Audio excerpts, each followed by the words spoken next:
continuamos con Pedro Carreño, diputado de la Asamblea Nacional por el PSUV. José Marte dice por aquí, diputado Carreño, si están tan seguros de su victoria, ¿por qué no aceptar el RR para este mismo año? Lo primero que hay que establecer es que no es competencia del Partido Socialista Unido de Venezuela, ni del Poder Ejecutivo aceptarlo o no.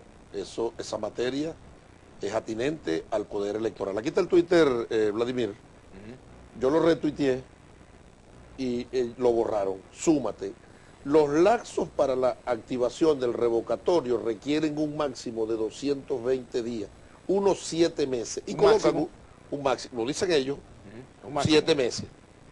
Colocan un link, cuando uno imprime el link, colocan esta infografía donde está desarrollada esta resolución con todos los pasos. Decir que antes puede hacerse, en un tiempo menor se puede hacer. Sí, se puede hacer, eso es competencia del CNE. Es competencia del CNE. El CNE toma el último día, el último del lapso, entonces por lo tanto, lo de la fecha para la recolección del 20% está en los lapsos. Yo creo que es innecesaria e inoficiosa esa supuesta presión que quieren meter. Eso es para justificar una irresponsabilidad. Esto es una confesión de parte de que si estaban contestes de que en el momento que activaron el referéndum revocatorio recogiendo el 1%, no era viable que se hiciese este año. Pero yo te voy a explicar. Cuando se hizo el referéndum revocatorio en el año 2004, ¿cuánto tiempo se demoró ese proceso? 9 meses. Desde que se recogió el 1% hasta que se realizó la elección, 9 meses. Aquí estamos hablando de 8 meses, menor tiempo. Pero ¿por qué la derecha reaccionaria no cree en el referéndum revocatorio? El 1%, sí lo pueden recoger. El 1% de la firma, 1.900.000. Las pueden recoger, perdón, 190.000. Lo que pasa es que ellos son tracaleros, son tramposos. Ese 20% por Estado, ¿tú estás de acuerdo con que se haga 20% por Estado? El 20% también lo pueden recoger. Es 4,3 millones. ¿Dónde está la traba? Que ellos el 6 de diciembre sacaron 6,7 millones y el compañero presidente Maduro, el 14 de abril del 2013, sacó 7,4 millones. No le dan los votos. Esa es la verdad. Y ellos lo saben. Pero fíjate, Pedro, pero es otro tema. Pero fíjate tú, por ejemplo, no, otro tema no. El presidente de la República se gana con votos. Por ejemplo, si el presidente de la República gana en 10 estados, ¿verdad? Pero saca más votos que el otro candidato, si un candidato a la presidencia gana en 10 estados, pero saca más votos porque el circuito es uno solo, gana las elecciones y punto, ¿verdad? ¿Por qué establecer esa cuota de 20% por estado? Proporcional a las entidades federales del país.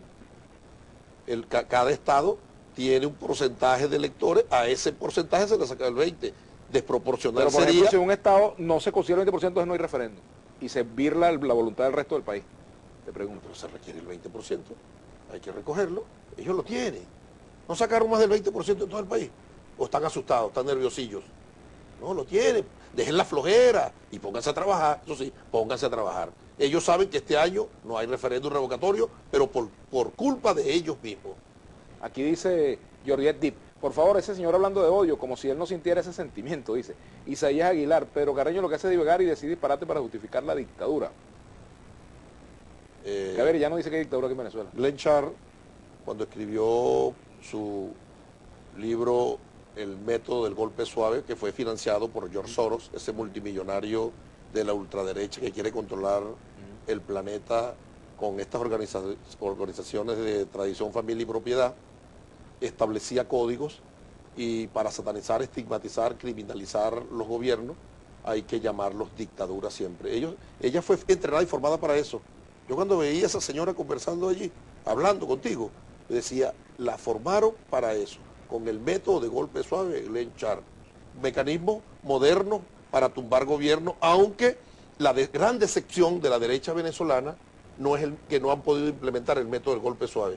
La gran decepción de ellos es que obtuvieron una mayoría parlamentaria y como los golpes mutan y se acaban los cuartelazos y utilizan los parlamentos a la usanza de Honduras, a la usanza del Paraguay y recientemente Brasil, esta derecha reaccionaria no pudo dar su golpe de Estado con esa mayoría parlamentaria y por eso es que arremeten con odio y con saña contra el Tribunal Supremo de Justicia, porque se ha constituido el Tribunal Supremo de Justicia en una suerte de camisa de fuerza para contener esas locuras. Muchas detenciones que muchas personas que están detenidas en el SEBIN están allí sin que la Fiscalía los haya iniciado un proceso penal o sin el visto bueno de la Fiscalía para una apertura, una investigación. En eso se basan para decir que en Venezuela hay una violación concreta de los derechos humanos. No hay detención sin autorización del Ministerio Público. ¿Tú estás seguro? Claro, el iniciador de la acción penal es el Ministerio Público. Que no hayan sido presentados es otra cuestión. Yo no conozco los casos. Pero todos los que están allí, no hay ninguno por santo. Ninguno lo llevaron de una iglesia. Yo tengo rezando. casos de personas detenidas sin orden del Ministerio Público, sin el visto bueno del Ministerio Público. No puede haber, Incluso a la luz de la Constitución y del debido proceso, el iniciador de la acción penal es el Ministerio Público. Eso no es verdad. Si a ti te llegan informaciones de que es distinto lo que tú estás diciendo, tú bregarías para que esos casos se resuelvan. No, bueno, se resuelve es que el Ministerio Público los impute porque son unos delincuentes. Y si el Ministerio Público no encuentra pruebas para imputarlos, ¿por qué detenidos en esas condiciones? Todos fueron detenidos en flagrancia, Vladimir. Y ninguno estaba en misa, ninguno estaba estudiando. ¿A ti te consta que fueron detenidos en flagrancia? Claro, Por ejemplo, Carlos Melo fue detenido en flagrancia, por ejemplo. Tenía material explosivo en su poder y planificación para volar varios sitios en Caracas en el marco de las, entre comillas, toma de Caracas del 1 de septiembre. Usted lo sabe, eso lo presentó el ministro del Poder Popular para Interior, Justicia y Paz. No le consta lo que no les conviene. Lo que no le conviene, hacen muti, no lo ven, no lo escuchan, le pasan por un lado y no lo ven. Pero el pueblo sí, el pueblo está clarito. Ahora, fíjate tú, en el pasado la policía política hacía cosas más o menos parecidas y en el gobierno, por ejemplo, de Caldera, muchas veces a Freddy Bernal se le imputaron cosas parecidas a lo que se le imputan a algunos presos ahora. ¿Qué garantías hay de que el comportamiento no es el mismo? La garantía de que están las pruebas allí. Todos y cada uno tiene sus pruebas. Todos y cada uno tiene sus hechos.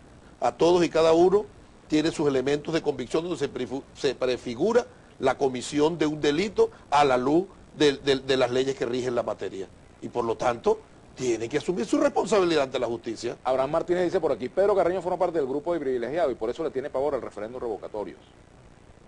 Al contrario, el referéndum revocatorio está en esta Constitución, porque el 15 de diciembre del año 1999 los revolucionarios votamos que sí y la derecha reaccionaria votó que no. Por eso está aquí.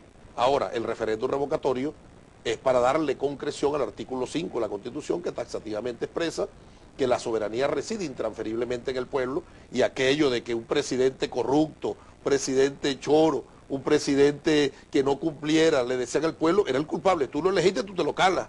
O cada pueblo tiene el gobierno que se merece. Ahora con el referéndum no.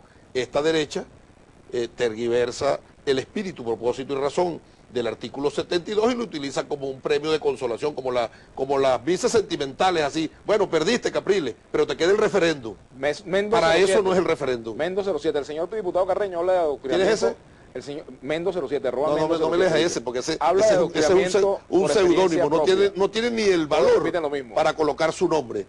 Bueno, Roberto Reyes Padrón, pues te dice por aquí, cuando murió Chávez se organizaron elecciones para el siguiente mes, ¿por qué el revocatorio no da tiempo? Bueno, a mí lo que llaman tropa también me dice cosas y la tropa también es una máquina de... Aquí está, Vladimir, aquí está, de 2007, donde está todos y cada uno de los procedimientos, aquí está, súmate, hizo una infografía, todos y cada uno procedimiento con lapso, y ellos saben que no da para este año los lapsos. Elecciones de gobernador, ¿por qué no se hacen este año las elecciones de gobernador? Que se vence el periodo. Es una buena pregunta para el Poder Electoral, a mi manera de ver. ¿Te gustaría que hubiera elecciones de año de gobernador? Bueno, a mi manera de ver las cosas está dentro de la planificación, pero estamos viviendo una emergencia económica, producto de que se cierne sobre el país una máxima de Henry Kissinger cuando dijo, si quiere controlar los pueblos, controla los alimentos, si quieres controlar naciones, controla el petróleo, y si quieres controlar el planeta, controla las finanzas. Sobre Venezuela hay una guerra económica, una guerra petrolera, una guerra financiera. ¿Y qué tiene que ver eso con las elecciones de gobernador? No tenemos los recursos y estamos en una emergencia. La prioridad para el país, eso no es un derecho humano fundamental. El derecho humano fundamental es la alimentación, es la medicina, es la salud, es el bienestar del pueblo. Pero nadie debería quedarse un cargo más del tiempo para el cual fue electo. Bueno, sería interesante hablar con sus pares, la derecha reaccionaria, con los Estados Unidos, que dejen la guerra contra Venezuela. Hay un intelectual... O sea, que mientras no cese la guerra económica no habrá elecciones. Hay un intelectual chileno que se llama Carlos Altamirano, que fue asistente personal de Allende, y él escribió un libro que se constituye una suerte de bestseller para esto de conspiraciones, que se llama Dialéctica de una derrota. Y él dice que Salvador Allende, los días previos a el golpe de Estado, él calificaba la terrible situación que está viviendo como un bloqueo silencioso. Y eso es lo que está viviendo Venezuela en este momento. Un bloqueo silencioso, no hay un bloqueo declarado, pero hay un bloqueo contra el país. ¿Para qué? para tratar de quebrarle la voluntad a nuestro pueblo, para que se desencante, se desenamore con esta revolución, y entonces el capitalismo, que está en una crisis sistémica y que vio un renacer, un florecer de los movimientos de liberación nacional en este planeta. Tú lo sabes, Vladimir, no existió un movimiento de liberación nacional que se gestara en este planeta que no enarbolara las banderas de la revolución bolivariana y la ejecutoria y la acción de nuestro comandante supremo Hugo Chávez. Ahora con esta guerra dicen, aquí lo que hay es cola, aquí lo que hay es hambre. ¿Para qué? Para que no sigan el ejemplo de Venezuela, pero no han podido.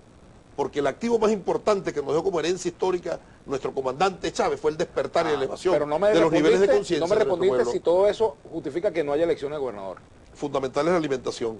Con los precios del petróleo que tenemos, que ni siquiera sirven o son útiles para suplir el presupuesto de la República, donde fue calculado sobre la base de 40 y no ha llegado ni siquiera a 40, creo que eso pasa a un segundo plano. O sea, mientras no se resuelva la crisis, no hay elecciones. Claro, vamos a nosotros satisfacer las ansias personales de un grupo a costa del sacrificio del pueblo, como lo están haciendo en este momento. Creo que sería una perversión en el ejercicio de la política. Gracias, Pedro Carreño. Gracias a ti. Acompañado aquí en Vladimir a la Una, aquí en Globovisión nos vemos todos. Bueno, y quédense con Brújula Internacional.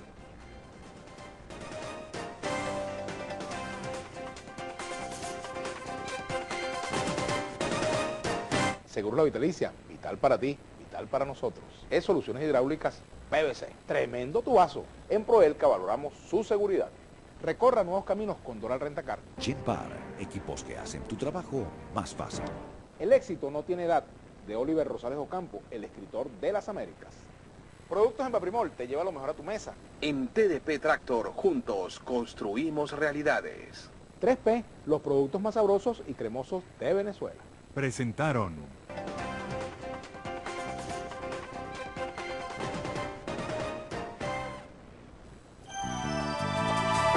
A continuación, Brújula Internacional.